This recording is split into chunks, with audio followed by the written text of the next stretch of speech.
Good evening. నమస్తే, welcome to reporters times. నేను మీ వారు. నిత్యం దేశంలో అదేవిధంగా రెండు తెలుగు రాష్ట్రాల్లో రాజకీయ పరిణామాలు, ప్రజా సమస్యలు ఏ విధంగా ఉన్నా కానీ మా అమ్మ న్యూస్ రిపోర్టర్స్ అందరూ కూడా మీకు అందించడానికి ప్రతిరోజు కూడా సిద్ధంగా ఉన్నారు.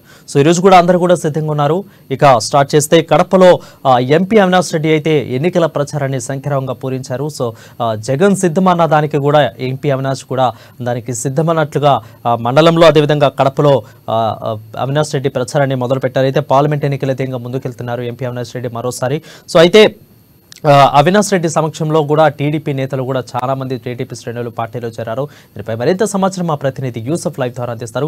యూసఫ్, చెప్పండి. Thank you Varun. కడప జిల్లాలో వైసీపీ ఎంపీ అవినాష్ రెడ్డి ఇవాళ ప్రచారం ప్రారంభించారు. పార్టీలో తృతీయ శ్రేణి నాయకత్వం టీడీపీకి ఎవరైతే ఉన్నారో వారందరినీ కూడా పార్టీలో చేర్చుకునేందుకు ముందుకు కొనసాగుతున్నటువంటి నేపథ్యం. దాదాపు వేంపల్లె, పులివెందుల నియోజకవర్గాలకు సంబంధించి వందల మంది కార్యకర్తలను పార్టీలో ఇవాళ చేర్పులు చేసుకునేటువంటి కార్యక్రమాన్ని ప్రారంభించారు. మాజీ ఎమ్మెల్సీ టిటిడి ఎవరైతే ఎమ్మెల్సీగా కొనసాగి శాసన మండలి డిప్యూటీ చైర్మన్ గా కొనసాగారో ఆయనను కూడా, సతీష్ రెడ్డిని కూడా పార్టీలో కలుపుకొని పోయే విధంగా వ్యూహాలు రచిస్తూ ఉన్నారు. పూర్తి స్థాయిలో కడప జిల్లానంతా కూడా వైసీపీ హవా కొనసాగే విధంగా చర్యలు చేపట్టారు. ఇందులో భాగంగానే డిప్యూటీ సీఎం అంజద్ బాషా ఒక పక్క కార్యకర్తలను జాయిన్ చేసుకుంటూ వెళ్తూ ఉంటే, మరో పక్క ఎంపీ అవినాష్ రెడ్డి కూడా ఆయనకు వచ్చేటువంటి 7 నియోజకవర్గాల్లో కూడా ఎక్కడే కానీ పార్టీ కార్యకర్తలు సడలిపోకుండా ముందు జాగ్రత్త చర్యలు అయితే ప్రారంభించారు. ఇప్పటిదాకా అవినాష్ రెడ్డి అంటున్నట్టుగానే కొనసాగేవారు. పార్టీ నుండి గ్రీన్ సిగ్నల్ రావడంతో ఇప్పటి నుండి పూర్తి స్థాయిలో ప్రజలను కలిసి వారందరినీ కూడా పార్టీకి వెన్నుదన్నుగా నిలవాలని చెప్పేసి ఆకాంక్షిస్తూ ఉన్నారు. ఆయన తండ్రి భాస్కర్ రెడ్డి లేనందువలన పూర్తిగా ఈయన దగ్గర ఉండే అన్ని కార్యక్రమాలను కూడా నిర్వహిస్తా ఉన్నారు. ఇప్పటి వరకు పులివెందుల నియోజకవర్గంలో టీడీపీకి ఎవరైతే మద్దతుగా ఉన్నారో వారందరినీ కూడా తిరిగి తమ పార్టీలోకి తెచ్చుకునేందుకు ప్రయత్నాలు ప్రారంభమయ్యాయి. అందులో భాగంగానే ఇవాళ పూర్తి స్థాయిలో కార్యకర్తలను చేర్పించుకునేటువంటి కార్యక్రమం చేపట్టారు. వేంపల్లె మండలం కావచ్చు, చుట్టుపక్కల ఉన్నటువంటి మండలాలకు సంబంధించి చక్రాపేట మండలం కావచ్చు, తదితర మండలాల్లో ఎంతమంది అయితే కార్యకర్తలు పార్టీని వీడి ఇతర పార్టీలోకి వెళ్లారో వారందరినీ కూడా బుజ్జగించి మళ్ళీ పార్టీలోకి తీసుకొచ్చేటువంటి కార్యక్రమానికి శ్రీకారం చుట్టారు. రావడానికి కార్యకర్తలు కూడా అదే విధంగా సుముఖత చూపిస్తూ ఉన్నారు. జగన్మోహన్ రెడ్డి చేసినటువంటి అభివృద్ధిని చూసి మీ కుటుంబం లబ్ధి పొంది ఉంటే డైరెక్ట్ గా పార్టీలోకి రాండి అని చెప్పి ఆహ్వానిస్తా ఉన్నారు. ప్రతిపక్షాలు అన్ని కూడా ఇవాళ జగన్ ఒంటరిని చేసి పోరాటంలోకి వస్తా ఉన్నాయి. మనం జిల్లా నుంచి మద్దతు ఇవ్వకపోతే, అతనికి సపోర్ట్ గా లేకపోతే రానున్న రోజుల్లో తీవ్ర ఇబ్బందులు ఎదుర్కోవాల్సినటువంటి పరిస్థితులు ఏర్పడతాయని చెప్పేసి ప్రతి ఒక్కరికి తెలియజేస్తా ఉన్నారు. రాజశేఖర రెడ్డి మరణానంతరం మనకు జిల్లా మళ్ళీ కొద్దిగా అభివృద్ధిలోకి వచ్చిందంటే అది కేవలం జగన్ కారణంగానే. మేమందరూ కూడా సహకరిస్తాము. మీకు కావాల్సినటువంటి పార్టీ పదవులతో పాటు అధికారంలో ఏదైనా పనులు కావాల్సిందే కూడా దగ్గరుండి చేయిస్తానని చెప్పేసి అవినాష్ రెడ్డి ప్రతి ఒక్కరిని పలకరిస్తా ఉన్నారు, పార్టీలోకి ఆహ్వానిస్తా ఉన్నారు. అందుకు అనుగుణంగానే కార్యకర్తలు కూడా ఆయన వెంట నడిచేందుకు సిద్ధపడ్డారని చెప్పేసి పూర్తి స్థాయిలో మండలాలు కూడా కదులుతా ఉన్నాయి. అయితే గత ఎన్నికల్లో చూసాము అవినాష్ రెడ్డికి ఎంత మేర ప్రభావం పడిందో. ఈసారి కూడా వివేక హత్య అనేది చాలా రకాలుగా మలుపు తిరుగు ఆంధ్రప్రదేశ్ నుంచి ఇటు తెలంగాణకు కూడా సిపిఐ ఇటు మార్చింది. సో ఈ నేపథ్యంలో అవినాష్ రెడ్డి మీద ఇప్పుడు వివేక హత్య కేసు, అదేవిధంగా ఇప్పుడు ఎలక్షన్లోకి వెళ్తున్నారు. సో ఏమన్నా అక్కడ మండలాల్లో ఏమైనా ప్రభావం పడే అవకాశాలు ఏమైనా కనిపిస్తున్నాయా? వాస్తవ పరిస్థితులు అవినాష్ రెడ్డిని తనపై అభియోగాలను మోపుతాయి. ఇదంతా వాస్తవం కాదు అనేది అవినాష్ రెడ్డి వాదన. పూర్తిగా నేను దోషిని, నిర్దోషిని, నాకు ఎటువంటి సంబంధం లేదు, కావాలనేసి ప్రతిపక్షాలు తనపై బురద జరుగుతా ఉన్నాయి. ఇవాళ జగన్ తో పాటు నన్ను కూడా ప్రజాకోర్టులో నేరుగా వీరందరూ ఎదుర్కోలేకేటువంటి దారుణమైనటువంటి సంఘటనలకు పాల్పడుతా ఉన్నారని చెప్పేసి అవినాష్ రెడ్డి కూడా తన వాదనను వినిపిస్తూ ఉన్నారు. కార్యకర్తలను నచ్చజెప్పేటువంటి ప్రయత్నం అయితే కొనసాగిస్తా ఉన్నారు. ఈ ప్రక్రియ అయితే కొనసాగుతా ఉంది. 7 నియోజకవర్గాలకు సంబంధించిన ఎమ్మెల్యేలు కూడా ఇతనికి సపోర్ట్ గా నిలిచారు.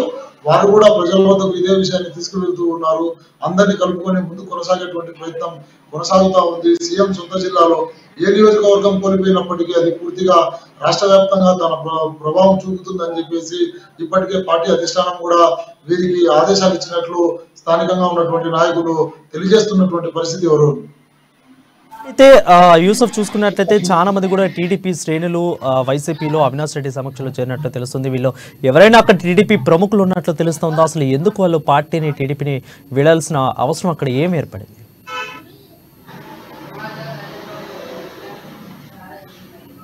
రైట్ యూసఫ్, అయితే అక్కడ టీడీపీ శ్రేణులు ఎక్కువ మంది కూడా అవినాష్ రెడ్డి సమక్షంలో పార్టీలో చేరుతున్నట్లు తెలుస్తోంది. సో టీడీపీ నేతల్లో ఎవరైనా ప్రముఖులు ఉన్నారా? అక్కడ పార్టీని పెట్టడానికి గల కారణాలు ఏంటి అసలు?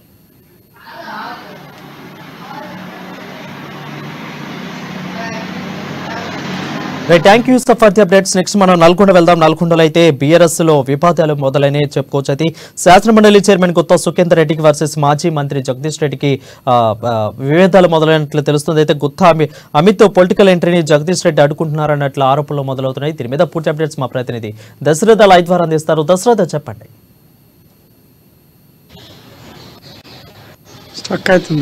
Thank you.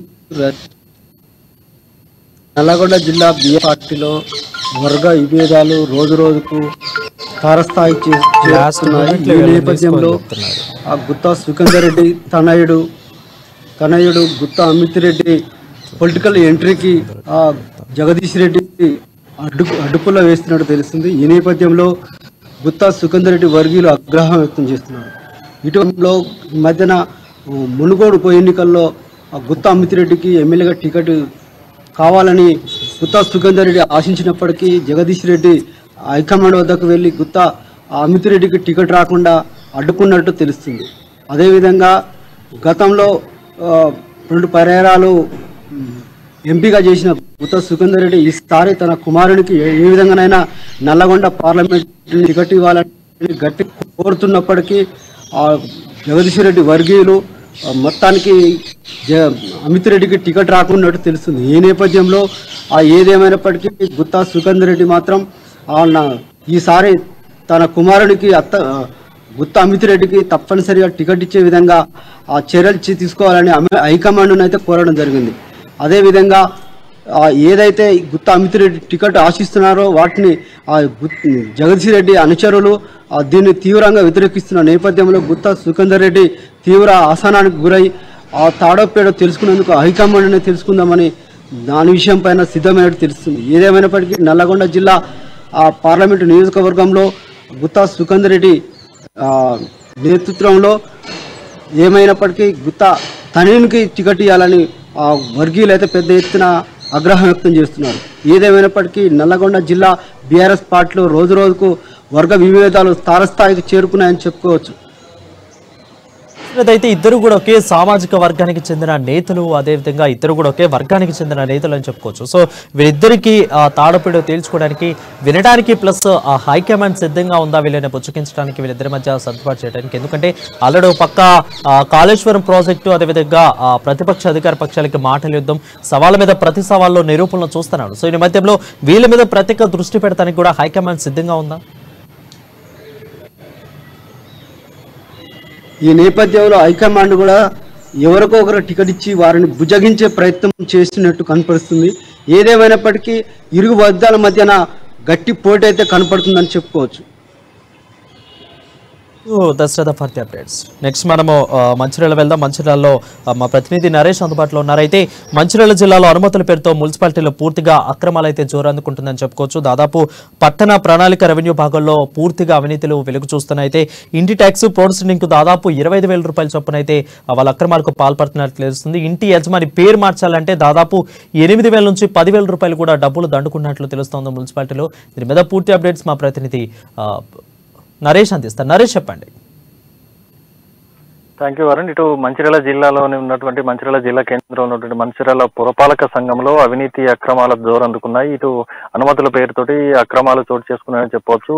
ఇంటి నిర్మాణానికి సంబంధించి కానీ ఇంటి నంబర్ అలాట్మెంట్ కు సంబంధించి కానీ అక్రమంగా వసూలు చేస్తూ అందేగాడికి దండుకుంటున్నట్టుగా తెలుస్తుంది. ఇటు మున్సిపల్ సంబంధించినటువంటి పురపాలక సంఘంలోని ఇటు టౌన్ ప్లాన్ తో పాటు రెవెన్యూ భాగంలో పనిచేస్తున్నటువంటి కొంతమంది కింది స్థాయి సిబ్బంది ఎవరైతే ఉన్నారో వారికి సంబంధించి దరఖాస్తు చేసుకున్నట్టు దరఖాస్తుదారుల నుంచి అందిన కాడికి దండుకుంటూ ముప్పు తిప్పలు పెడుతున్నటువంటి పరిస్థితి. వారు డిమాండ్ చేసినటువంటి పరిస్థితిలో కూడా డిమాండ్ చేసినటువంటి సొమ్మును అందజేసినా కూడా అసంపూర్తి అనుమతులు జారీ చేస్తూ ముప్పు తిప్పలు పెరుగుతున్న పరిస్థితి కనిపిస్తోంది. మరి ఇటీవల కాలంలో గతంలో బీఆర్ఎస్ పార్టీ అంటే బీఆర్ఎస్ పార్టీకి సంబంధించినటువంటి చైర్మన్ వైస్ చైర్మన్ లో పదవిలో ఉన్నటువంటి సమయంలో అప్పుడు పనిచేసినటువంటి చైర్మన్ గా బాలకృష్ణ అనేటువంటి మున్సిపల్ కమిషనర్ గా పనిచేసినటువంటి బాలకృష్ణ పైన కూడా తీవ్ర ఆరోపణలు ఫిర్యాదులు కూడా వెలువెత్తున్నటువంటి ఒక పరిస్థితి. మరి ఇటీవల కాలంలో కాంగ్రెస్ పార్టీ అధికారంలో రావడంతో కాంగ్రెస్ పార్టీకి సంబంధించినటువంటి చైర్మన్ వైస్ చైర్మన్ లో ఎన్నికయ్యారు. మరి దీనికి సంబంధించి గతంలో జరిగినటువంటి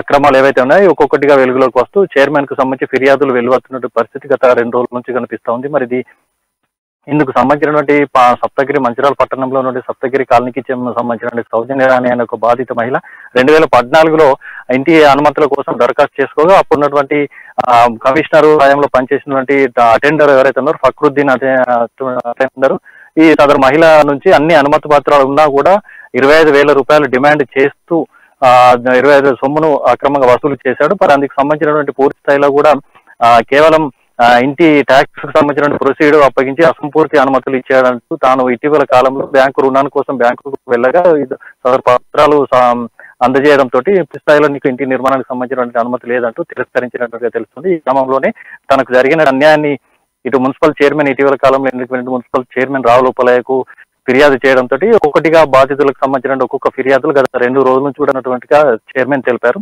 మరి ఈ క్రమంలోనే ఇటీవల కాలంలో గతంలో కాంగ్రెస్ పార్టీ అధికారంలో ఉన్నప్పుడు ఇళ్లకు సంబంధించినటువంటి ఈ ఇళ్ల నిర్మాణాలు ఎవరైతే మంజూరయ్యాయో వారికి సంబంధించిన వారు వాటి స్థలాల్లో నివాసాలు ఏర్పాటు చేసుకున్నారు. కొంతమంది అక్కడ కొన్ని ఇబ్బందుల కారణంగా ఇండ్లకు సంబంధించినటువంటి విక్రయాలు చేశారు. మరి అందుకు సంబంధించి యజమాని పేరు మార్పుకు సంబంధించినటువంటి కూడా ఈ క్రమంలోనే యజమాని పేరు మార్పు సుమారు 10,000 వరకు వసూలు చేస్తున్నారు. అయితే ఈ వసూలు తతంగం అంతా కింది స్థాయి సిబ్బందితో ఎవరైతే బిల్ కలెక్టర్లు ట్యాక్సీలు వసూలు చేసేటువంటి సిబ్బంది ఎవరైతే ఉన్నారో వారి ద్వారానే వసూలు చేస్తూ ఉన్నతాధికారులు సేఫ్ జోన్ లో ఉండే పరిస్థితులు ఇక్కడ కనిపిస్తా ఉన్నాయి.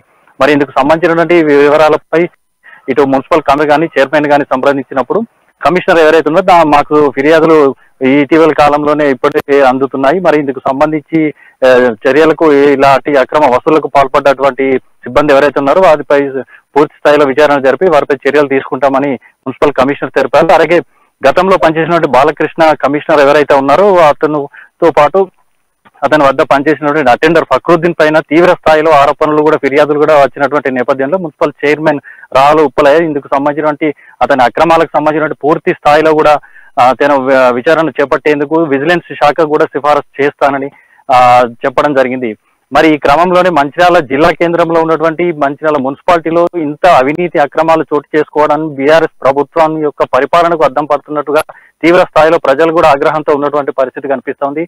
ఏ ఒక్క పూర్తి స్థాయిలో అన్ని అనుమతి పత్రాలు ఉన్నా కూడా దరఖాస్తు చేసుకుంటే కార్యాలయాల చుట్టూ అనుమతుల కోసం 30 తిప్పలు పెట్టేలా ఈ దరఖాస్తులను తిప్పించుకున్నటువంటి పరిస్థితి ఉంది. మరి ఇందుకు సంబంధించి తమకు న్యాయం చేయాలి, తమకు ఇంత అవినీతి అనేది ఎక్కడకు లేదు. ఒక నూతనంగా చేపట్టినటువంటి ఇంటి నిర్మాణానికి సంబంధించి అనుమతులు ఇవ్వాలంటే 25,000 ఒక్కొక్క ఇంటికి 25,000 రూపాయల చొప్పున అడ్డగోలుగా వసూలు చేస్తూ ఇక్కడ సిబ్బంది తీవ్ర ఇబ్బందులకు గురి చేస్తున్నాడంటూ ఒకవేళ సదరు డబ్బులు ముట్టనటువంటి పరిస్థితి ఎవరైతే ఉన్నారో కార్యాలయాల చుట్టూ తిప్పించుకుంటూ ఏదో ఒక వంక పెడుతూ ఏదో ఒక పత్రం లేదంటూ వంక పెడుతూ ఇబ్బందులు పెడుతున్నటువంటి పరిస్థితి ఉందని బాధితులు ఇక్కడ గోడు వెళ్లబేసుకుంటున్నటువంటి పరిస్థితి నెలకొంది. మరి ఈ క్రమంలోనే అధికారులు ఎవరైతే ఇప్పుడు మున్సిపల్ చైర్మన్ గా ఇటీవల ఎన్నికైనటువంటి చైర్మన్ తో పాటు మున్సిపల్ కమిషనర్ కూడా చెప్తున్నటువంటి క్రమంలో విచారణ పూర్తి స్థాయిలో చేపట్టి తమకు న్యాయం చేయాలి, ఇలాంటి అక్రమ వసూళ్లకు తెరదించి ఇప్పుడు ఉన్నటువంటి కాంగ్రెస్ ప్రభుత్వ హయాంలోనైనా కూడా తమకు న్యాయం జరిగి పూర్తి స్థాయిలో పారదర్శకంగా అనుమతులు ఇచ్చి పట్టణ ప్రజలను కాపాడాల్సిందిగా పలువురు బాధితులు తమ గోడు వెళ్లబేసుకుంటున్నారు. వరుణ్, రైట్. అయితే నరేష్, ఎంతమంది బాధితులు ఉన్నారు? బాధితుల మీద దాదాపు కూడా ఎంత మేర నగదును వీళ్ళు స్వాధీనం చేసుకున్నట్లు తెలుస్తుంది? బాధితుల వాగ్మూలం అసలు ఏమిటి? అసలు బాధితులు ఎవరైతే ఉన్నారో బాధితులు ప్రస్తుతం ఇప్పుడిప్పుడే ఫిర్యాదులు అనేటివి వెల్లువెత్తుతున్నాయి. మరి ఇందుకు సంబంధించి బాధితులు ఎంతవరకు ఉన్నారనేటువంటి ఒక్కొక్కరుగా బయటకు వస్తున్నారు. ఎందుకంటే గతంలో బీఆర్ఎస్ ప్రభుత్వ పాలన ఉన్నప్పుడు బీఆర్ఎస్ నాయకులు ఎవరైతే ఎమ్మెల్యేతో పాటు చైర్మన్ వైస్ చైర్మన్ గా ఉన్నటువంటి వారికి సంబంధించినటువంటి కౌన్సిలర్ల హయాంలోనే ఇక్కడ అవినీతి అనేది రాజ్యం ఏలిందని చెప్పవచ్చు. మరి ఇందుకు సంబంధించి పూర్తి బాధితులు ఎంతమంది అనేది ఇంకా ఇప్పటి వరకు తెలియదు. ఒక్కొక్కరుగా బయటకు వస్తున్నారు. ప్రతిరోజు ఎవరో కొంతమంది ఫిర్యాదులు చేస్తూనే ఉన్నారు. ఇది సొమ్ము అనేది ఎంతవరకు అంటే ఒక్కొక్క ఇంటికి నూతనంగా నిర్మించినటువంటి ఇంటికి అయితే సుమారు 25,000 నుంచి వసూలు చేస్తున్నట్టుగా తెలుస్తుంది. ఒకవేళ బహుళ అంతస్తుల భవనాలు ఎవరైతే ఉన్నాయో 3 అంతస్తులు 4 అంతస్తుల వరకు దానికి సంబంధించి అదైతే దానికి సంబంధించి లక్షల్లో వసూలు చేస్తున్నట్టుగా తెలుస్తుంది. మరి ఇటీవల కాలంలో ఒకటి ఒక బాధితుడు రమేష్ యాదవ్ అనేటువంటి బాధితుడు పట్టణంలో ఉన్నటువంటి ఒక రామ్నగర్ ప్రాంతానికి సంబంధించిన తన వద్ద ఒక సుమారు 5 లక్షల వరకు వసూలు చేస్తున్నటువంటి బాధితుడు తన గోడులు వెళ్ళబోసుకుంటున్నాడు. మళ్ళీ తిరిగి తనకు సరైనటువంటి అనుమతి పత్రాలు కూడా జారీ చేయలేదు.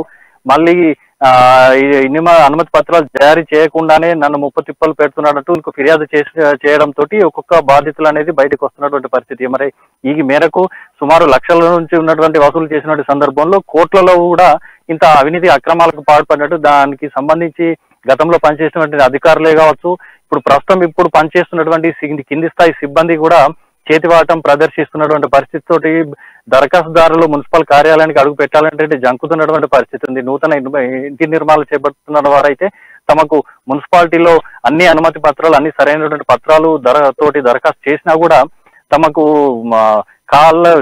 చెప్పులు అరిగేలా కార్యాలయాల చుట్టూ చూపించుకున్నటువంటి పరిస్థితి. దీనికి సంబంధించినటువంటి పూర్తి స్థాయిలో ప్రక్షాళన జరిపి ఎవరైతే అక్రమాలకు అవినీతికి పాల్పడుతున్నటువంటి సిబ్బంది ఎవరైతే ఉన్నారో వారిని తొలగించి పూర్తి స్థాయిలో పారదర్శకంగా ఇటు అనుమతులు ఇప్పించాలంటూ బాధితులు గోడు వెళ్లబేసుకుంటున్న పరిస్థితి ఇక్కడ కనిపిస్తోంది. వారు right, thank you Naresh for the updates. అది చూసుకున్నట్లయితే నెక్స్ట్ మనం కర్నూలు వెళ్దాం. కర్నూలులో వాడివేడిగా నంద్యాల మున్సిపాలిటీ కౌన్సిల్ సమావేశం జరుగుతుంది. అయితే భూ అక్రమాల్లో దాదాపుగా 2 ఎకరాల 60 సెంట్ల భూమిని అన్యక్రాంతం చేశారనేది తెలుస్తోంది. అయితే దాదాపుగా ఒక నియోజకవర్గం నుంచి మరొక నియోజకవర్గంలో రిజిస్టర్ చేశారు అధికారులు. దీని మీద అమ్మా న్యూస్ ప్రసారాలు జరిగినాయి. దీని మీద మున్సిపల్ అధికారులు కూడా స్పందించారు. సో ఏ విధంగా ఇప్పుడు ప్రజెంట్ పరిస్థితి ఉందో మా ప్రతినిధి నూర్ పాషా లైవ్ లో అందుబాటులో ఉన్నారు.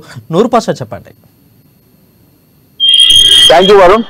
అయితే ఆంధ్రప్రదేశ్ లో ఎన్నికల కోడ్ సమీపిస్తున్న నేపథ్యంలో ఉమ్మడి కర్నూలు జిల్లాలైన నంద్యాల జిల్లా కేంద్రంలోని మున్సిపల్ కార్యాలయంలో చివరిసారిగా ఈ రోజు మున్సిపల్ కౌన్సిల్ సమావేశం నిర్వహించడం జరిగింది. అయితే ఇదివరకే అమ్మా న్యూస్ లో మనం ప్రసారం చేసినటువంటి మున్సిపాలిటీకి సంబంధించిన దాదాపు 2 ఎకరాల 60 సెంట్ల భూమి, దాదాపు 50 కోట్ల రూపాయల విలువ చేసేటువంటి భూమిని అక్రమార్కులు అన్యాయంగా అడ్డదారిలో అక్రమంగా రీసెర్చ్ చేసుకుంటూ అది కూడా నంద్యాల నియోజకవర్గం సంబంధించిన భూమిని వేరే నియోజకవర్గము బేతంచెర్లలో కూడా రీసెర్చ్ చేయడం జరిగింది. అయితే ఇదే అంశాలకు సంబంధించి ఈ రోజు కౌన్సిల్ సమావేశంలో తీవ్ర స్థాయిలో మాటల దుమారం లేపిందని చెప్పవచ్చు. అయితే ముఖ్యంగా అధికార పార్టీతో పాటు ప్రతిపక్ష పార్టీ నాయకులు కౌన్సిలర్లు ఈ విషయంపై పూర్తి స్థాయిలో తీవ్రంగా ఆగ్రహం వ్యక్తం చేశారు. అయితే మున్సిపల్ చైర్మన్ పేరు మీద ఉన్నటువంటి మున్సిపాలిటీకి సంబంధించిన దాదాపు 2 ఎకరాల 50-60 సెంట్ల భూమి అన్యాక్రాంతం అవుతుంటే అధికారులు ఏం చేస్తున్నారంటూ కూడా తీవ్ర స్థాయిలో ఆగ్రహం వ్యక్తం చేస్తూ ప్రశ్నల వర్షం కురిపించడం జరిగింది. అయితే ఇదే అంశానికి సంబంధించి అధికారులు ఏం చేస్తున్నారు, నిద్రపోతున్నారా అంటే మాకు తెలియదు, ఇది వార్తా కథనాలు మేము చూసిన తర్వాత మేము స్పందించాము అంటే ఈ విషయానికి సంబంధించి తెలుగుదేశం పార్టీ కౌన్సిలర్ అయినటువంటి మాబోలి తీవ్ర స్థాయిలో ఆగ్రహం వ్యక్తం చేశారు. అంటే పేపర్లలో న్యూస్లలో ఈ కథనాలు వచ్చేంత వరకు అధికారులు నిద్రపోతున్నారా, నిద్రమత్తులో ఉంటున్నారా అనేటువంటి అంశానికి సంబంధించి తీవ్ర ఆగ్రహం వ్యక్తం చేశారు తెలుగుదేశం పార్టీకి సంబంధించిన కౌన్సిలర్ మాబోలి. అదే సమయంలో వైఎస్ఆర్సీపీ అధికార పార్టీకి సంబంధించిన వైస్ చైర్మన్ పాంశావళి కూడా ఈ అంశానికి సంబంధించి తీవ్ర ఆగ్రహం వ్యక్తం చేశారు. అయితే అధికారులు మున్సిపాలిటీకి సంబంధించిన ఆ స్థలము అన్యాక్రాంతం అవుతుంటే ఏం చేస్తున్నారని అయితే ఈ అంశానికి సంబంధించి ప్రశ్నల వర్షం కురిపిస్తుంటే కౌన్సిలర్లు దీనికి పొంతన లేని సమాధానం చెప్పుకుంటూ వచ్చారు మున్సిపాలిటీకి సంబంధించిన అధికారులు. అయితే గతంలో మున్సిపల్ చైర్మన్ గా మున్సిపల్ కమిషనర్ పనిచేసిన రవిచంద్రారెడ్డి ఉన్నప్పుడు ఈ తతంగం అంతా జరిగింది. ప్రస్తుతం అయితే మున్సిపల్ కమిషనర్ గా నిరంజన్ రెడ్డి వచ్చారు. ఈ నెల 2వ తేదీన ఛార్జ్ తీసుకుంటారు. అయితే గతంలో చేసినటువంటి మున్సిపల్ కమిషనర్ అదే సమయంలో ప్రస్తుతం మున్సిపల్ చైర్మన్ కొనసాగుతున్న మాబునిసాపై తీవ్ర స్థాయిలో ఆరోపణలు వెలువెత్తుతుండటంతో ఇదే అంశానికి సంబంధించి మున్సిపల్ చైర్మన్ మాబునిసా కూడా తీవ్రంగా ఖండించారు. అయితే నంద్యాల ఎమ్మెల్యే సంబంధించిన నంద్యాల ఎమ్మెల్యే శిల్పా రవిచంద్ర కిషోర్ రెడ్డి కావచ్చు, వారి తండ్రి శిల్పామోహన్ రెడ్డి కూడా తమపై తమ కుటుంబంపై పెట్టిన నమ్మకాన్ని ఖచ్చితంగా నేను నిలబెడతానని, ఇందులో తమ ప్రమేయం ఏది లేదని తప్పు లేదని కూడా చెప్పలేందుకు ప్రయత్నించారు మున్సిపల్ చైర్మన్ మాబునిసా. అయితే ఇలాంటి తప్పు జరగడంలో అధికారులు నిద్రా వ్యవస్థలో ఉన్నారు. ఇందులో అధికారులు ఖచ్చితంగా చూసుకోవాల్సిన పరిస్థితి ఉందని కూడా తీవ్ర ఆగ్రహం వ్యక్తం చేశారు మున్సిపల్ చైర్మన్ మాబునిసా. అదే సమయంలో మాబునిసా మాట్లాడుతూ ఖచ్చితంగా ఈ రోజు మున్సిపల్ కౌన్సిల్ సమావేశం చివరి అయినప్పటికీ కూడా ఖచ్చితంగా దీని మీద పూర్తి స్థాయిలో విచారణ జరుపుతామని కూడా మున్సిపల్ చైర్మన్ మాబునిసా కూడా తీవ్ర స్థాయి అధికారులపై ఆగ్రహం వ్యక్తం చేశారు. వరుణ్. రైట్ నూరుపాషా ఈ 2 ఎకరాల 60 సెంట్ల అన్యక్రాంత భూమి పక్కా నియోజకవర్గంలో రిజిస్ట్రేషన్ ఇంత జరుగుతున్నా కానీ అక్కడున్న రాజకీయ నాయకులు అండదండలతోనే జరిగినట్టు ఏమన్నా తెలుస్తా ఉందా, లేదంటే ఖచ్చితంగా అధికారుల లోపమే ఇది అనుకోవచ్చా? అంటే ఇక్కడ మనం ఒకటి చూసుకోవాలి, ఇక్కడ మున్సిపాలిటీ సంబంధించిన ఈ డాక్యుమెంట్లను తప్పుడు దారులను తప్పుడు ధృవపత్రాలను సృష్టిస్తూ బంధం లేని అంశాలు పత్రాలు జోడిస్తూ దాన్ని తప్పుదారి అది కోర్టులో ఇంకా అది మున్సిపాలిటీ అధీనంలోనే ఉంది ఆ స్థలము, కోర్టులో కూడా ఇంకా ఇది రన్ అవుతా ఉంది కేసు. అయినప్పటికీ కూడా తప్పుదారి పట్టిస్తూ అదే సమయంలో ఇది రిజిస్టర్ చేయడానికి కూడా సబ్ రిజిస్టర్ ఇక్కడ నంద్యాల వాళ్ళు కూడా మేము సహకరించలేదు. కాకపోతే దీన్ని రద్దు చేసే అధికారం మాకు లేదంటూ కూడా నంద్యాల సంబంధించిన నియోజకవర్గంలో సబ్ రిజిస్టర్ కూడా సమాధానం చెప్పడం జరిగింది. ఇదే అంశంపై తీవ్ర స్థాయిలో దుమారం రేగింది. అయితే ఇది నాయకులకు తెలుసా తెలియదా అనేటువంటి విషయం పూర్తి స్థాయిలో విచారణ చేస్తే గానీ ఇది ఎవరు చేశారు అనేటువంటి పూర్తి స్థాయిలో ఫ్లాట్ వచ్చేందుకు అవకాశం ఉంది.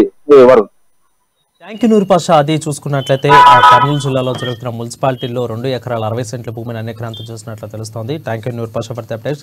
నెక్స్ట్ మనం చూసుకున్నట్లయితే ఉత్తమ జీవన పరిణామాలకు కూడా కలిగింది కరీంనగర్ జిల్లా. అయితే కరీంనగర్లో కూడా ఎక్కువ ట్రాఫిక్ జామ్ అవుతుంది. ఎక్కువగా అక్కడ జీవన ప్రమాణం పెరగడంతో కూడా వలస ప్రాంతాలు వలస నుండి వచ్చే వాళ్ళు అక్కడ ఉంటున్నారు. పక్క రాష్ట్రాల నుంచి కూడా వచ్చే వాళ్ళు ఉండడుతుంది. అక్కడ ట్రాఫిక్ జామ్ ఎక్కువ అవుతుంది. దాదాపుగా హైదరాబాద్ కరీంనగర్ వాలంగర్ ప్రధాన రహదారిపై నిత్యం ట్రాఫిక్ జామ్ ఏర్పడుతోంది. అక్కడ ఎక్కువ కూడా ట్రాఫిక్ ఇబ్బంది అవుతుంది అని కూడా అక్కడ బాధితులు చెప్తున్నారు. దీని మీద పూర్తి అప్డేట్స్ మా ప్రతినిధి శ్రీకాంత్ అందిస్తారు. శ్రీకాంత్, కరీంనగర్ స్మార్ట్ సిటీ జాబితాలో చోటు సంపాదించిన ఏళ్లు గడుస్తున్నప్పటికీ కూడా కరీంనగర్ను ట్రాఫిక్ సమస్య మరింతగా వేధిస్తుందని చెప్పవచ్చు. ఏదైతే కరీంనగర్ హైదరాబాద్ ప్రధాన రహదారిపై నిత్యం వేలాదిగా కూడా వాహనాలు రాకపోకలు సాగిస్తూ ఉంటాయి.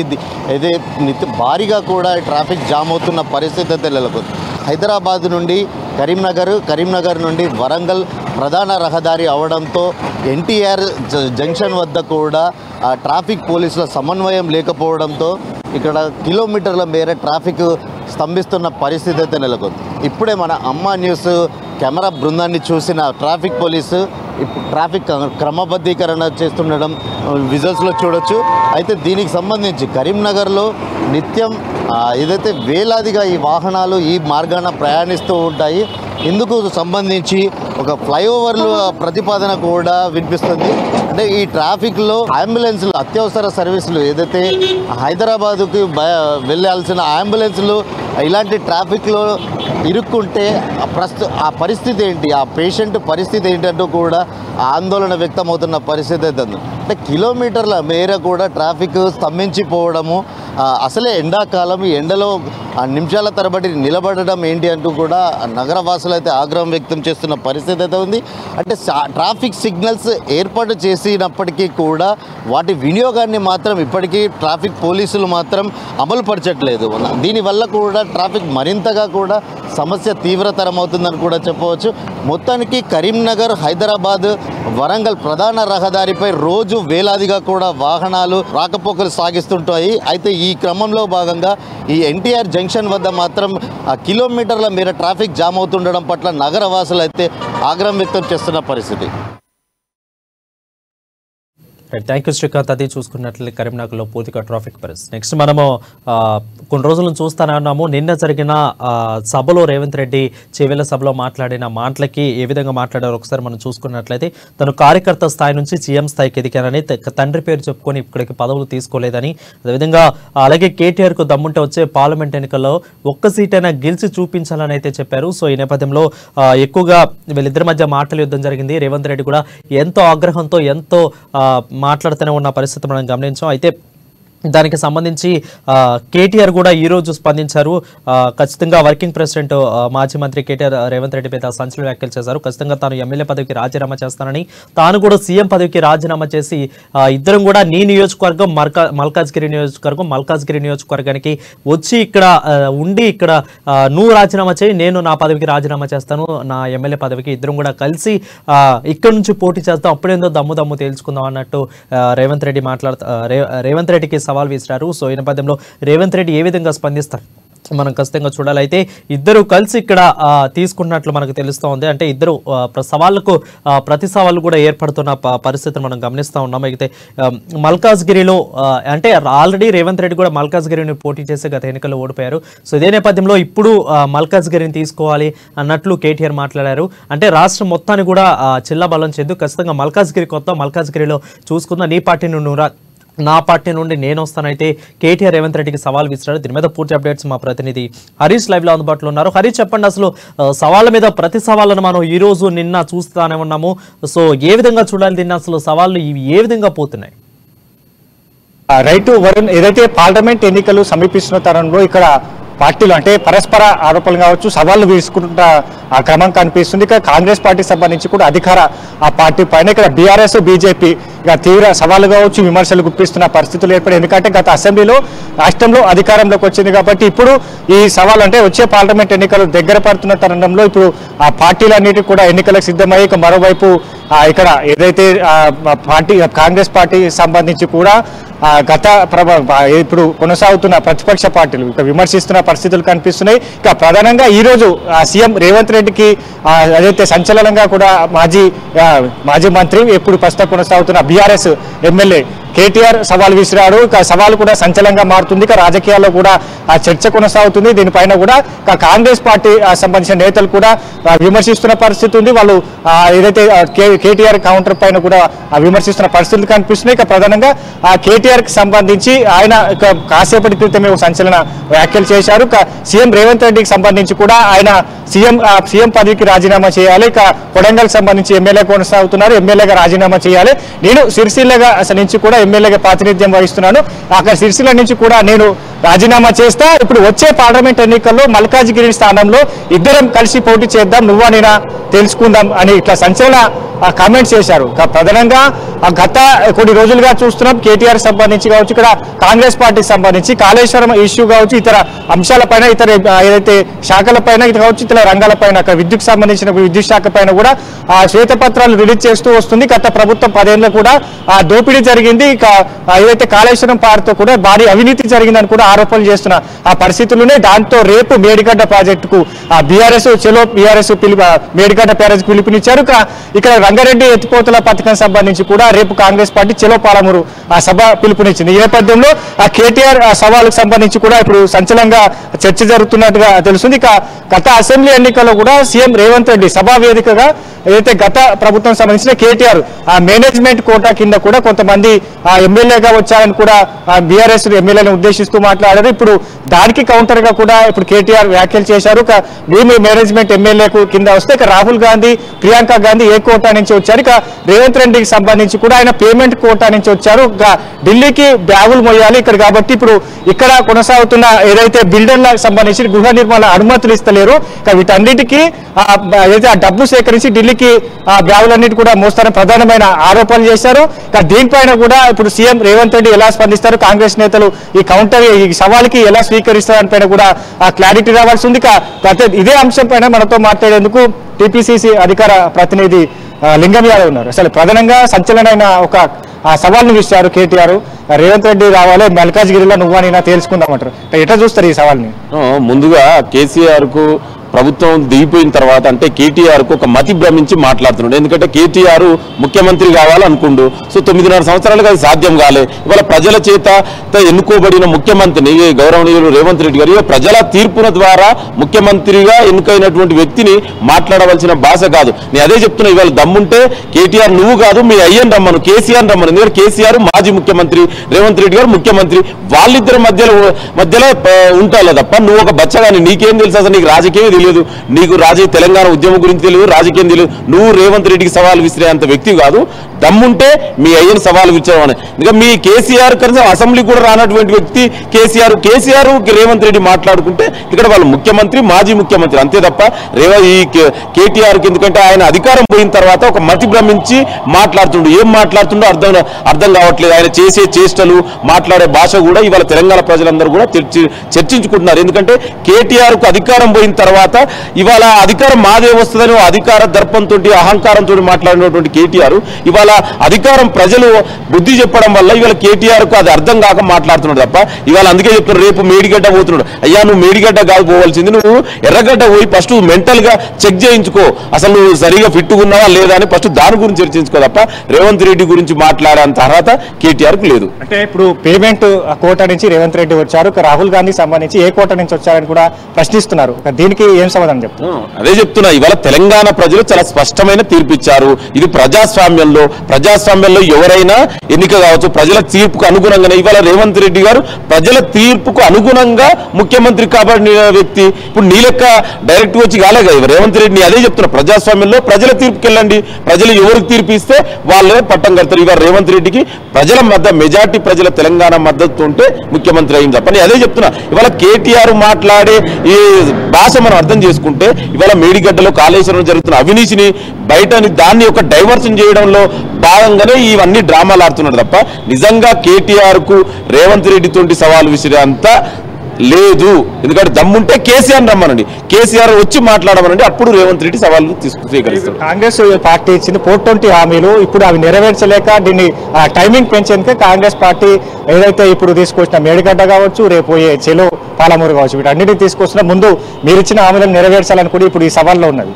నేను అదే చెప్తున్నా, డెఫినెట్ కూడా Congress party as a manifesto committee మెంబర్గా మా చైర్మన్ గారు శ్రీధర్ బాబు గారు ఇప్పుడు ప్రస్తుత మంత్రి ఏదైతే హామీ ఇచ్చారో ఇవాళ డెఫినెట్ కూడా హామీలు అమలు అవుతున్నాయి కదా. మొన్ననే 2 గ్యారెంటీలు మేము గవర్నమెంట్ ఏడిపోయినాక ఇమ్మీడియట్గా 48 అవర్స్ మరో 2 గ్యారెంటీలు ఇవాళ ఈ రోజు చూసాం. ఇలా మా గౌరవ ముఖ్యమంత్రి గారు మెగా డిఎస్సీని మేము మేనిఫెస్టోలో పెట్టినట్టు, మొన్ననే పోలీస్ రిక్రూట్మెంట్, గ్రూప్ 1 రిక్రూట్మెంట్. అంటే నేను ఏమంటున్నా అంటే డెఫినెట్ కూడా కాంగ్రెస్ పార్టీ ఏదైతే హామీ ఇస్తుందో డెఫినెట్ కూడా అమలు చేసి తీరే బాధ్యత కాంగ్రెస్ పార్టీ ప్రభుత్వం ఉంటది. ఇవాళ చూడండి మీరు, ఒకటెనుక మేము వచ్చిన గవర్నమెంట్ ఫామ్ అయి మినిమం కనీసం 3 నెలలు కూడా కాలే, అయినా కూడా మేము ఇచ్చిన హామీలు అన్ని అమలు చేస్తున్నాం. నేను అదే కేటీఆర్ కు సూటిగా ప్రశ్నిస్తున్నా, నీకు దమ్ముంటే చర్చిస్తావా? నువ్వు 9.5 ఏళ్ళుగా అధికారం ఉన్నావు కదా, ఎన్ని ఉద్యోగాలు ఇచ్చావు, ఎన్ని డిఎస్సీలు వేసావు, ఎన్ని ఇప్పుడు దాన్ని చర్చ పెడదామా? ఒక కనీసం గ్రూప్ 1 ఎగ్జామ్ నే 4 సార్లు పేపర్ లీకేజ్ అయిన చరిత్ర, మొత్తంగా టీఎస్పీఎస్ 14 పేపర్ లీకేజ్ అయిన చరిత్ర నీ హయాంలో జరిగింది. దేశంలో ఎక్కడ కూడా నీ అసమర్థ ప్రభుత్వం వల్ల అట్లాంటి జరిగింది. ఇవాళ కాంగ్రెస్ పార్టీ ప్రభుత్వం ఇవాళ చూడండి, మేము వచ్చిన 2 నెలల్లోనే ఎన్ని ఉద్యోగాలు ఇస్తున్నాం, ఎన్ని నోటిఫికేషన్లు ఇస్తున్నాం, ఎన్ని కనీసం విద్యా వ్యవస్థ ఎంత బడ్జెట్ లో మేము ఎంత ప్రకటించాం, మీరెంత ఇచ్చారు, దాని మీద చర్చ పెట్టండి. అంతే తప్ప ఏదో అవాకులు చవాకులు పేలి ఇవాళ ఏదో రేవంత్ రెడ్డిని తిట్టడం వల్ల రేవంత్ రెడ్డికి నువ్వు సవాల్ విసిరితే నువ్వు రేవంత్ రెడ్డితో సమానం కావు. మల్కాజ్గిరికి పోటీలో దిగాలి రేవంత్ రెడ్డి, ఇప్పుడు నేను దిగుతా అని చెప్పాడు. అంటే ఎట్లా ఉండబోతుంది ఒకవేళ మల్కాజ్గిరి నుంచి కూడా సవాల్ స్వీకరించి పోటీ ఉండబోతే అసలు బీఆర్ఎస్ పోటీలో ఉంటుందా? నేను అదే చెప్తున్నా, అసలు కేసీఆర్ రేవంత్ రెడ్డి వాళ్ళిద్దరు, ఎందుకంటే ముఖ్యమంత్రి రేవంత్ రెడ్డి ప్రస్తుత ముఖ్యమంత్రి, కేసీఆర్ మాజీ ముఖ్యమంత్రి, వాళ్ళిద్దరి మధ్యన సవాల్ జరగాలని కేటీఆర్కి ఎవరండి? అసలు కేటీఆర్కి ఏం తెలుసు అని అదే చెప్తున్నా. కేటీఆర్ రేవంత్ రెడ్డికి సవాల్ విసిరే అంత వ్యక్తి కాదు, సింపుల్ అంతే. ఇంకా అసలు ఆయనతోటి ఆ సవాలే లేదని చెప్తున్నా కదా నేను.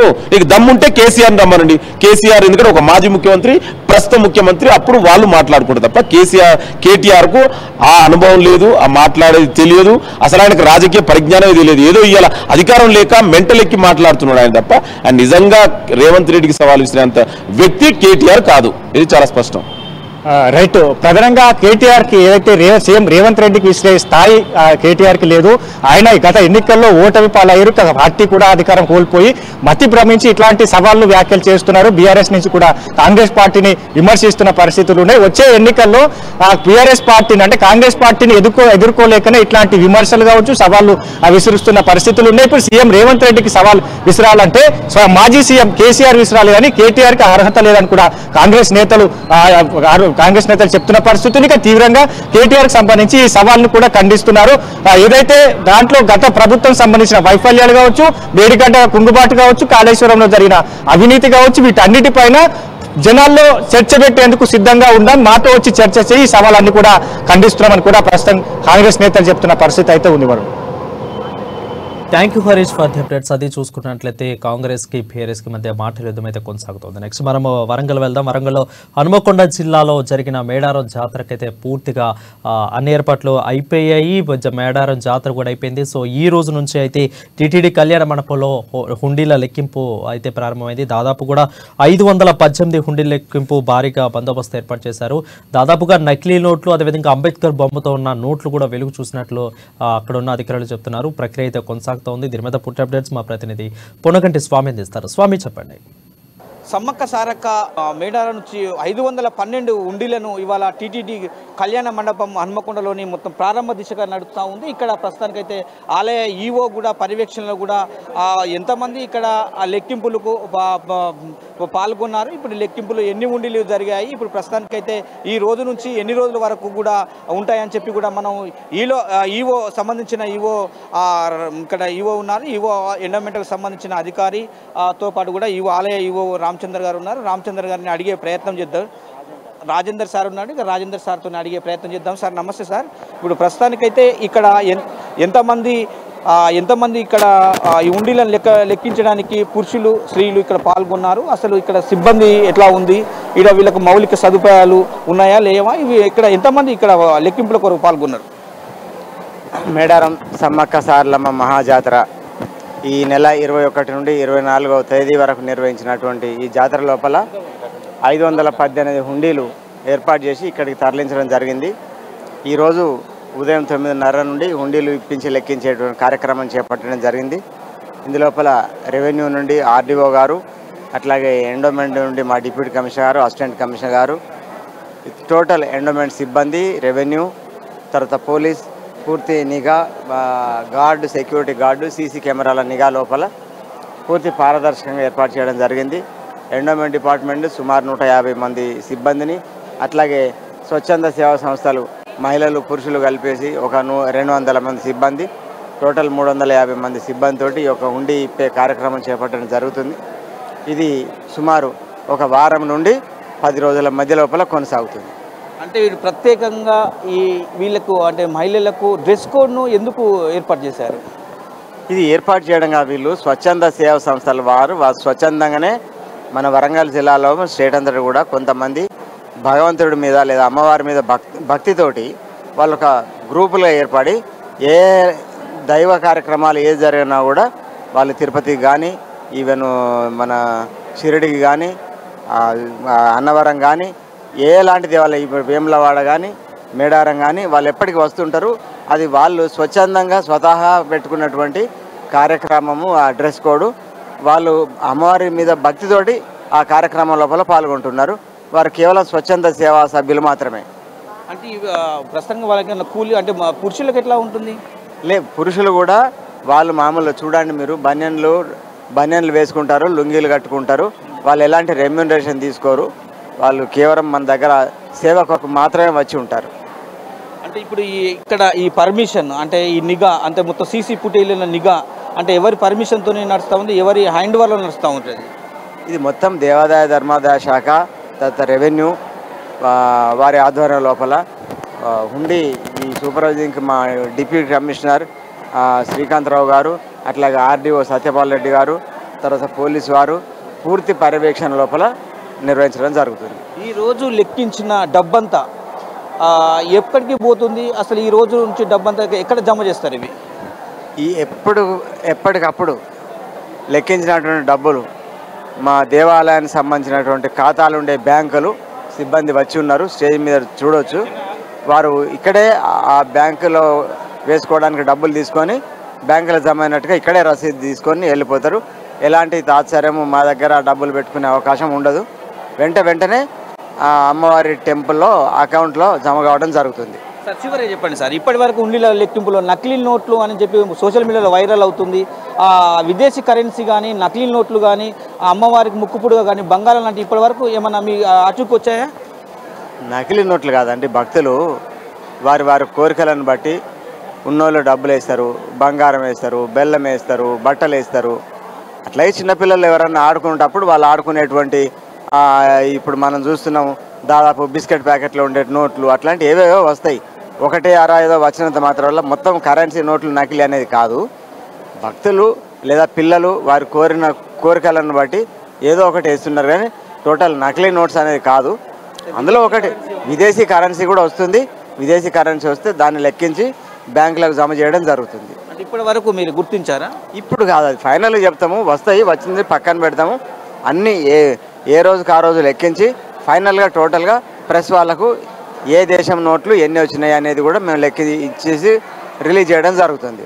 Thank you sir. ఇప్పటికైతే మనము పూర్తిగా కూడా సమాచారం ఇచ్చిన నేపథ్యం అయితే ఉందని చెప్పుకోవచ్చు. ఇప్పుడు ఇక్కడ లెక్కింపు అంటే టీటీడీ కళ్యాణ మండపంలో లెక్కింపు కొనసాగుతూ ఉంది. ఈ లెక్కింపు ప్రక్రియలో కూడా స్వచ్ఛంద సేవా సంస్థల నుంచి కూడా వచ్చిన వారు వీరంతా కూడా స్వచ్ఛందంగా ఎలాంటి రుసుము తీసుకోకుండా కూడా స్వచ్ఛందంగా కూడా అమ్మవారి ఉండిలను లెక్కించడానికి కూడా ఇట్లా మహిళలతో పాటు కూడా పురుషులు కూడా వచ్చారని చెప్పుకోవచ్చు. ప్రస్తుతానికైతే వాళ్ళ శ్రమ కూడా ఇవాళ దేవుళ్ళకే సమర్పయామి చేస్తున్న పరిస్థితి అయితే కనబడుతుందని చెప్పుకోవచ్చు. ఇక్కడ ఈ ఉండిలను కూడా ఈ రోజు నుంచి 10 రోజుల వరకు కూడా వస్తున్న నేపథ్యం అయితే ఉందని చెప్పుకోవచ్చు. ప్రస్తుతానికైతే అక్కడ అంటే ఏ కైన్స్ అంటే ఇటు 10 రూపాయల నోట్లే కావచ్చు, 500 కావచ్చు, ఏ కైన్స్ వస్తే ఆ కైన్స్ కూడా రబ్బర్ బ్యాండ్ వేసి కడుతున్న నేపథ్యం అయితే ఉందని చెప్పుకోవచ్చు. ప్రస్తుతానికైతే ఈ ఉండిలు మాత్రం ఈ రోజు నుంచి 10 రోజుల వరకు కూడా కొనసాగుతున్న పరిస్థితి అయితే కనపడుతుందని చెప్తున్నారు. ఇప్పటికే ఏ నోట్లు కూడా ఎవరు వచ్చినా కానీ చివరిగా విదేశీ కరెన్సీ కానీ విదేశీ అంటే అమ్మవారికి సమర్పించిన బంగారం కానీ చివరి రోజు కూడా లెక్కించి కూడా బ్యాంకులో జమ చేయడం జరుగుతుందని చెప్తున్న పరిస్థితి కనపడుతుంది. ఇప్పటికే ఈ జమ చేసినంత డబ్బంతా కూడా ఈ బ్యాంకు వాళ్ళైతే ఇక్కడికి వచ్చున్నారు. మొత్తం బ్యాంకు అకౌంట్లో చేసి కూడా ఇవాళ ఈ సాయంత్రం 5 గంటల వరకు కూడా ఎప్పటికప్పుడు కూడా అకౌంట్లో చేసే పరిస్థితి కనపడుతుందని చెప్తున్న పరిస్థితి కనపడుతుంది. ఇప్పటికీ ఓవరాల్గా కూడా ఈ రోజు వరకు లెక్కించిన డబ్బంతా కూడా బ్యాంకులలో జమ చేస్తున్నారు. Thank you Swamy for the updates. అది చూసుకున్నట్లయితే మేడారం జాతర డబ్బుల లెక్కింపు చందాల లెక్కింపు అయితే జరుగుతోంది. నెక్స్ట్ మనం కాకినాడ వెళ్దాం. కాకినాడ కాండ్రకోట్లో గ్రామంలో అయితే దెయ్యం తిరుగుతుందంటూ ఇటీవల జోరుగా ప్రచారం జరిగింది. కథనాలు కూడా చాలా సోషల్ మీడియాలో కూడా హల్చల్గా మరి అయితే దెయ్యాల నుంచి గుప్త నిధులకు ఇప్పుడు దారి మళ్ళింది ఆ కథ అని చెప్పవచ్చు. దాదాపు జ్ఞాన విజ్ఞాన వేదిక సాయంతో వాస్తవాలను బయటపెట్టారు డీఎస్పీ. అక్కడ దెయ్యం కాదు వింత జంతువు సంచరిస్తుందంటూ స్పష్టం చేశారు. కాన్కోటలో ఉన్న గుప్త నిధుల కోసం దెయ్యాల కథ సృష్టించారనే అనుమానం వ్యక్తం అవుతుంది. ఇటీవలే కాన్కోటలో ఒక వ్యక్తికి 12 బంగారు నాణేలు కూడా లభ్యమయ్యాయి. లభ్యమైంది అందుకే కేవలం ఇదంతా కూడా ఈ కథనైతే దెయ్యం తిరుగుతుంది అంటే కథను గుప్త నిధుల కోసం అల్లారంటూ కూడా స్పష్టం చేస్తారు. దీని మీద పూర్తి అప్డేట్స్ మా ప్రతినిధి నందిని అందిస్తారు. నందిని చెప్పండి. గత కొన్ని రోజులుగా కాకినాడ జిల్లా పెద్దాపురం కాండ్రకోట గ్రామంలో దెయ్యాలు తిరుగుతున్నాయని ఒక ప్రచారం జరుగుతుంది. కాండ్రకోట కాదు దెయ్యాల కోటగా కూడా పేరు మార్చేశారు. ఏదైతే ఒక వ్యక్తి ఇంటి ముందు క్షుద్ర పూజలు చేశారు, ముగ్గు పెట్టి పసుపు కుంకుమ వేసి దాని మీద వెండి మిరపకాయలు పెట్టి క్షుద్ర పూజలు చేశారంటూ తెల్లారితే గ్రామస్తులంతా ఆందోళన బాటపడ్డారు. మరో 2 రోజులు గడిచిన తర్వాత వేరే ప్రాంతంలో అదే గ్రామంలో వేరే ఇంటి వద్ద ఒక మేకను రక్తం లేని మేకను తినేసి ఒక మేకనైతే పెట్టారు. దానికి సంబంధించి కూడా మొత్తం గ్రామస్తులంతా కూడా ఇక్కడ ఏదో తెలియని దుష్ట శక్తి తిరుగుతుంది, దెయ్యాలు తిరుగుతున్నాయంటూ సాయంత్రం 6 అయితే చాలు గుంపులుగా కర్రలు పట్టుకొని కాపలా కాసేవారు. అయితే కొంతమంది మహిళలు కూడా చెప్పడం ఏంటంటే ఒక వ్యక్తిని మేమైతే చూసాము, తలుపు కొట్టారు, తలుపు తీయగానే నగ్నంగా కనిపించారు, ఇంత పొడుగు జుట్టుంది, వేళ్లు ఉన్నాయి, నల్లగా ఉన్నాడని చెప్పేసి మహిళలు కూడా చెప్తున్నారు. అయితే ఇదంతా కూడా తప్పుడు ప్రచారం అనేది తేలింది. ఎలాగంటే కాండ్రకోటలో సంబంధించి కాండ్రకోటను ఆనాడు కాను అనే ఒక రాజు అయితే పరిపాలించేవారు. అందుకని ఆ ఊర్లోనే కాండ్రకోటలోనే ఒక కోట కూడా ఉంది. కాను అనే వ్యక్తి ఆ కోటలో ఉండేవారు. అందుకు ఆ ఊరికి కాండ్రకోట అని పేరు కూడా వచ్చిందని అయితే పూర్వీకులు అయితే చెప్తున్నారు. అయితే ఆ కోట పక్కనే శివాలయం కూడా ఉంటుంది. ఏదైతే గుప్త నిధులు అప్పుల్లో రాజులు పరిపాలించినప్పుడు గుప్త నిధులు ఉన్నాయి. ఇటీవల కాలంలోనే ఏదైతే తుఫాను నేపథ్యంలోనే కొంతమంది అయితే చేపలు పడుతుండగా ఒక కుండ అయితే దొరికింది. ఆ కుండలో 12 నాణేలు అయితే దొరికాయి. బంగారు నాణేలు దొరకడంతో అక్కడే గుప్త నిధులు ఉన్నాయి, పక్కన ఉన్న శివాలయంలో గుప్త నిధులు ఉన్నాయి. వాటిని తవ్వడానికే ఈ ప్రయత్నాలు చేసి ఈ విధంగా దెయ్యం ఉంది, భూతం ఉంది, గ్రామంలో ఎవరు ఉండకూడదు, ఆ విధంగానే అంటే డైవర్ట్ చేస్తే ఈ విధంగా అయితే బయటికి వెళ్ళిపోతారు, అక్కడి నుంచి వాళ్ళ పని వాళ్ళు కానిచ్చకుండా అని ఈ డ్రామా అయితే ఆడారని తెలుస్తుంది. అయితే గంట రోజులుగా అయితే కాండ్రకోటలో దుష్ట శక్తులు ఉన్నాయి, ఎవరో తెలియని వ్యక్తులు ఇక్కడైతే తిరుగుతున్నారని చెప్పేసి అయితే ఒక ప్రచారం కూడా గట్టిగా సాగుతుంది. అయితే వాస్తవానికి ఒక వింత జంతువు అయితే కొన్ని రోజుల క్రితం కాకినాడ జిల్లాలో సంచరించింది.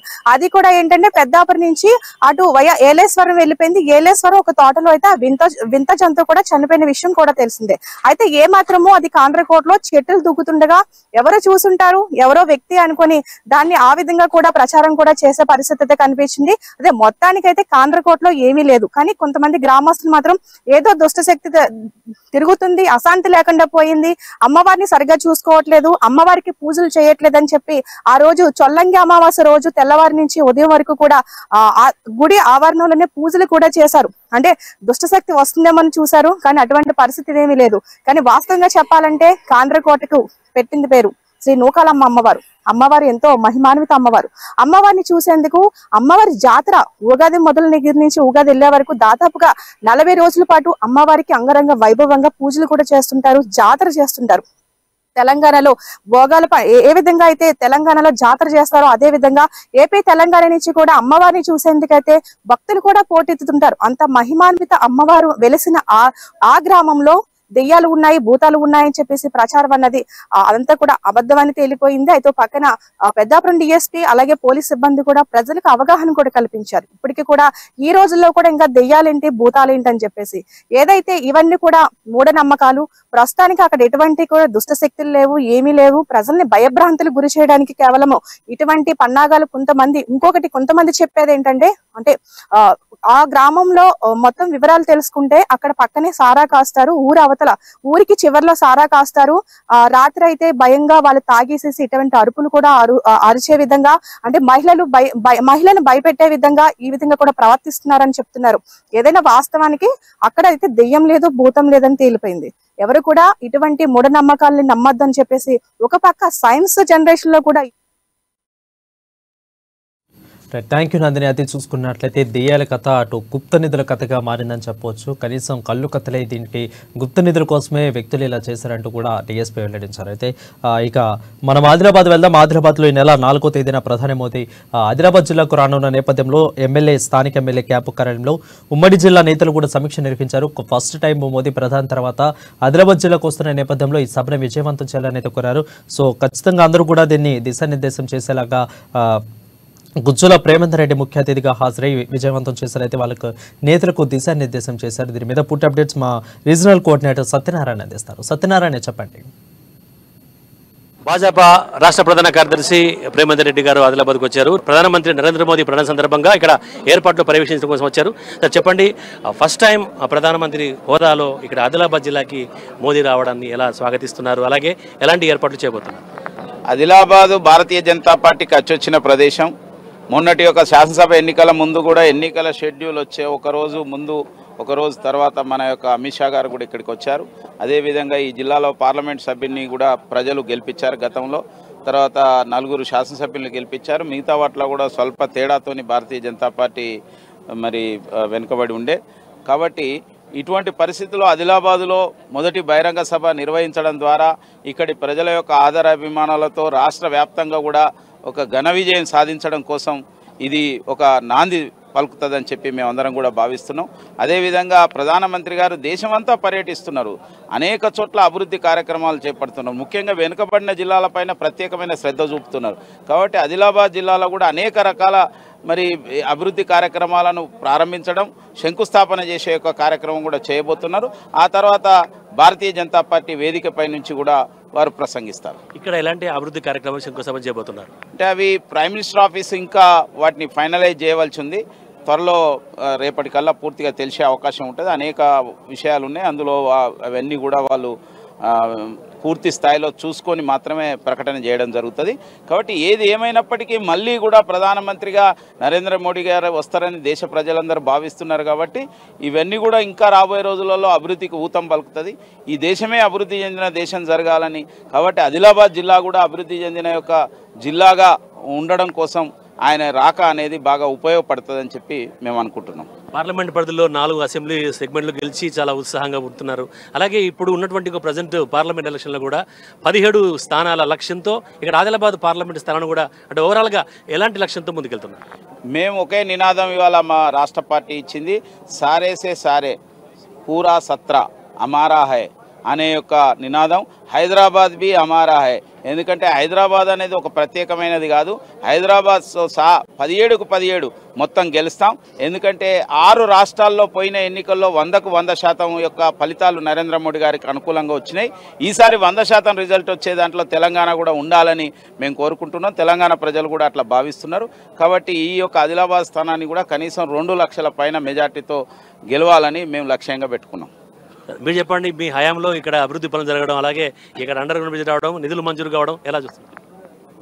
వాస్తవంగా ఇవాళ ఆదిలాబాదు నియోజకవర్గంలో మరి పిట్ లైన్ అనేది చాలామందికి తెలియదు. కానీ అలాంటిది మా మారుమూల ప్రాంతానికి ప్రధానమంత్రి నరేంద్ర మోదీ గారు పిట్ లైన్ ఇవ్వడం, అదే రకంగా ఇవాళ ఆదిలాబాద్ టు ఆర్మూర్ ఏదైతే లైన్ ఉందో కొత్త లైన్, దానికోసం కూడా ఫైనల్ లొకేషన్ సర్వే కోసం అటు నాగ్పూర్ కానీ ఇటు హైదరాబాద్కి పోవడానికి కూడా నిధులు కేటాయించడం, అదే రకంగా అనేక ఇప్పుడు చాందా రోడ్ కానీ, అదే రకంగా ఆదిలాబాద్ బేలా వాంకిడి టు మన రెబ్బెన వరకు కానీ, అదే రకంగా నిర్మల్ నుంచి ఖానాపూర్ కానీ, అదే రకంగా బైన్సా నుంచి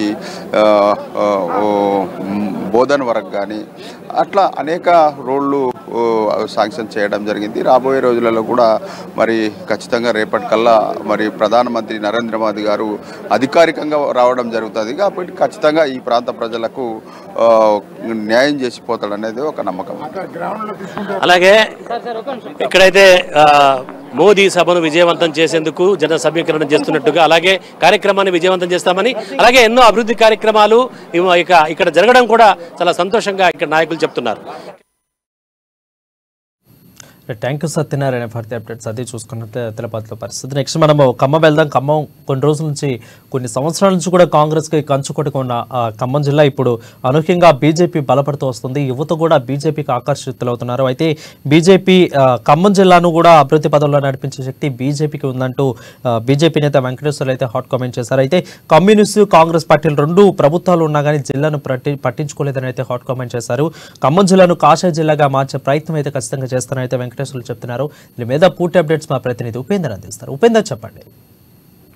జిల్లా బీజేపీ రాజకీయాలు ఒక్కసారిగా మార్పులు చోటు చేసుకుంటున్నాయి. ఈ నేపథ్యంలో ఖమ్మం జిల్లా నుంచి నిన్న మొన్నటి వరకు బీజేపీ నుండి ఎవరు పోటీ చేస్తారు అనేటువంటి ప్రశ్నకు సమాధానం లేని సమయంలో అనూహ్యంగా డాక్టర్ జీవి పేరు వెలుగులోకి వచ్చింది. ఈ నేపథ్యంలో ఈరోజు రేపు ప్రకటించేటువంటి బీజేపీ ఎంపీ క్యాండిడేట్స్లో తన పేరే ఉంటుందని చెప్పేసి చెప్తూ మనతో పాటు కొన్ని బీజేపీకి సంబంధించిన అంశాల గురించి మాట్లాడేందుకోసం మనతో పాటు బీజేపీ కీలకమైన నాయకులు ఎంపీ ఆశావాహిగా ఉన్నటువంటి గోంగూర వెంకటేశ్వర గారు మనతో పాటు ఉన్నారు.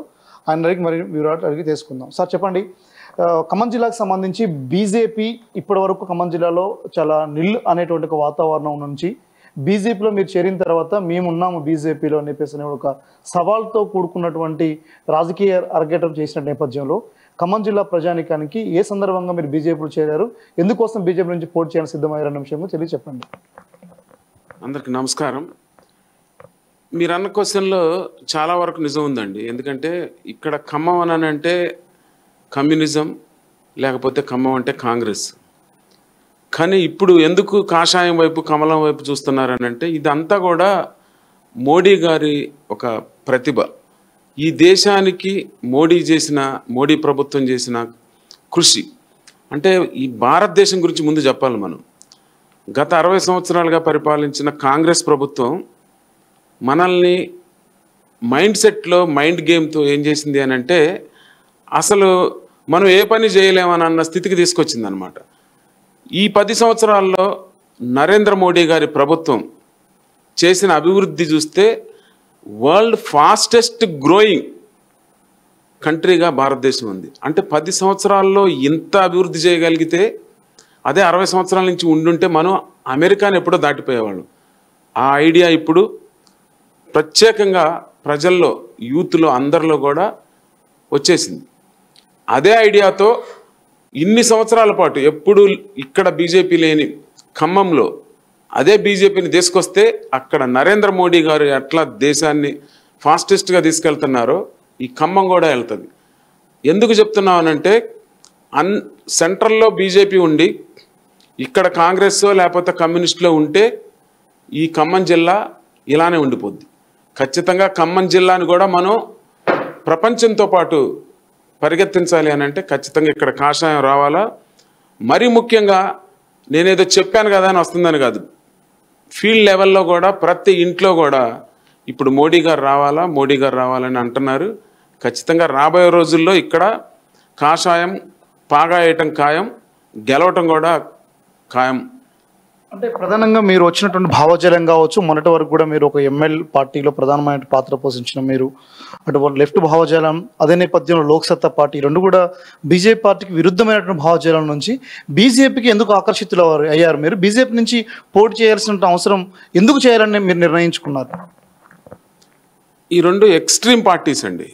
అంటే నేను స్టూడెంట్ టైంలో పీడిఎస్యూలో ఉన్నాను, అలాగే లోక్సత్తాలో పనిచేశాను. ఇప్పుడు అంటే 10 సంవత్సరాల నుంచి, గత 10 సంవత్సరాల నుంచి బీజేపీ పార్టీలో ఉన్నాను. తర్వాత ఆర్ఎస్ఎస్లో ఉన్నాను, విహెచ్పి ప్రెసిడెంట్గా ఉన్నాను. తర్వాత రామకృష్ణ విద్యాలయం శిశు మందిరి బాధ్యతలన్నీ చూసుకుంటూ ఉన్నాను. మీరు అడిగిన దానికి దీనికి ఎలా కలుస్తుంది అని అంటున్నారు. ఖచ్చితంగా కలుస్తుంది.